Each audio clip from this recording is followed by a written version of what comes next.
Cordial saludo, mi nombre es Juan Camilo Rodríguez Suárez y junto a mis compañeros Aileen Dayana Castrillón Leiva, Panor Mauricio Enrique Guzmán, Karen Rocío Sarmiento Pérez Villarreal y Katy Luz Suárez Martínez, vamos a hablarles sobre la tarea 5, diferencias y similitudes entre los contratos públicos y privados.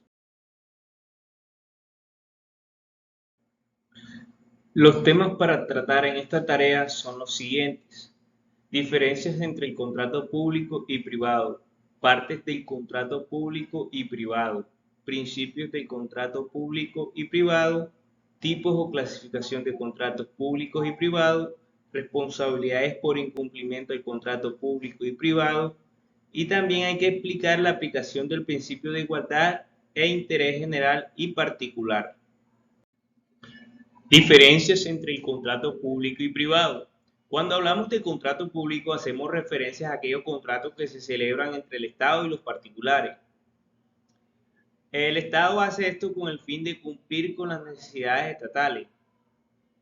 Ellos contratan personas idóneas y capacitadas para desempeñar estas labores y así cumplir con los servicios que se hacen en el planeamiento. Por otro lado, el contrato privado es más simple, ya que este tipo de contratos las dos partes son personas naturales o jurídicas, distintas al Estado. Para tener más claras las diferencias, aquí dejo un cuadro comparativo con algunas de las diferencias que dan más claridad al tema. Al observar este cuadro logramos entender mejor este tema, ya que en contrato público, como vemos, se contrata directamente con el Estado, mientras que el contrato privado se hace a través de entidades privadas o personas naturales o jurídicas.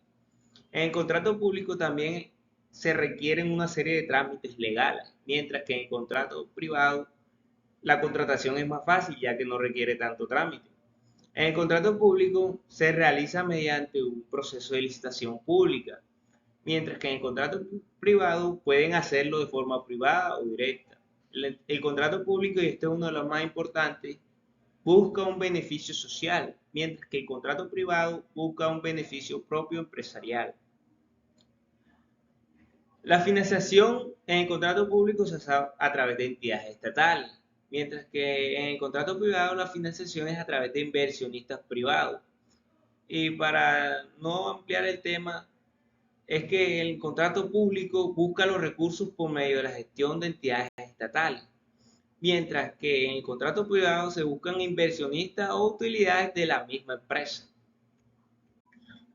Segundo tema, partes del contrato público y privado. En contrato las partes deben estar en igualdad de condiciones, deben tener libertad sobre el contrato, deben llegar a un acuerdo libremente. Para ambos casos, el contrato público y privado, la contratación debe tener las siguientes partes. El contratante es quien paga al recibir el bien o servicio que contrata. El contratista es quien provee el bien o servicio contratado y por lo mismo es quien recibe el pago. Y el interventor, que es el mediador que vigila las actividades para que se hagan con total legalidad y transparencia. Principios del contrato público. Por medio de ellos se garantizan los derechos de los ciudadanos. Esto quiere decir que gracias a estos principios se pueden llevar todos los procesos con transparencia, igualdad y sobre todo respetando las normas y la ley. Principios de los contratos privados. La contratación privada, las partes son personas naturales o jurídicas con carácter de privada. Lo que busca principalmente estos principios son brindar una protección a los distintos contratos. Eh, Consiste en poder que tienen los particulares para autorregular sus propios intereses. Ejerce de manera abusiva en contra de la final de la norma. Busca evitar eso.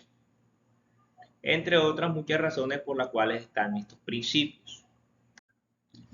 Clasificación de contratos públicos y privados. Del artículo 1496 de la Constitución, contratos unilaterales y bilaterales. Los contratos unilaterales son aquellos realizados por una parte y los bilaterales por dos o más participantes. Del artículo 1497 de la Constitución, contratos gratuitos y onerosos. Los gratuitos son donde se otorga algún bien o servicio sin necesidad de dar algo a cambio. Y los onerosos, en cambio, conllevan un precio, es decir, alguien se compromete a dar algo o ofrecer algo. Del artículo 1498 de la Constitución, el contrato conmutativo y contrato aleatorio. El contrato conmutativo, este obliga a una de las partes a hacer lo que la otra propone. Y el contrato aleatorio, este se define como aquel que no existe igualdad. De este modo depende del azar o la suerte. Del artículo 1499 son aquellos que se dan por sí solos. Este no se sujeta a otro tipo de contrato, como la compraventa, la sociedad, etcétera. Y los contratos accesorios, esta clase de contratos certifica el cumplimiento de un deber, una obligación de dependencia como referencia de la obligación garantizada. Del artículo 1950 de la Constitución están estos tres contratos, el real, el solemne y el conceptual. Para que el contrato real tenga valor es necesario que exista un préstamo, por ejemplo, cuando se entrega el objeto del contrato. Y el contrato solemne está sujeto a una serie de condiciones para que se empiece a dar efecto. Por ejemplo, como un contrato de compra-venta de un inmueble, debe hacerse por escritura pública para que éste sea mejorado. Y el contrato consensual, este va evolucionando a medida que aumenta la voluntad para desenvolver en la manifestación del consentimiento de las partes que conforman el contrato. Responsabilidades por incumplimiento del contrato público y privado. De acuerdo al artículo 1546 del Código Civil, la parte que cumple el contrato tiene dos opciones de elegir. Este puede exigir la resolución del contrato y también puede exigir el cumplimiento del contrato. La parte que incumple el contrato no puede hacer más nada distinto que solo solicitar la resolución del contrato que ella misma ha incumplido y las restituciones mutuas. ¿Y qué puede hacer cuando las dos partes incumplen? Es apenas lógico, cuando ambas partes incumplen un contrato, se procede a la resolución del contrato por mutuo incumplimiento. Explicar la aplicación de principios de igualdad e interés general y particular. El principio de igualdad ordena dar un trato igual a quienes se encuentren en la misma situación. Es decir, no pueden ser tratados de una manera distinta por la ley si no existe una justificación fundada y razonable. El interés general en Colombia es una cláusula indeterminada.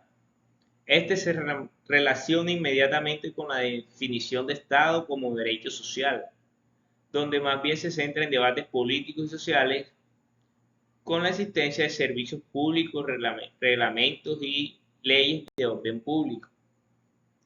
Y el interés particular es cuando un ciudadano busca respuestas para él mismo en situaciones que lo afectan.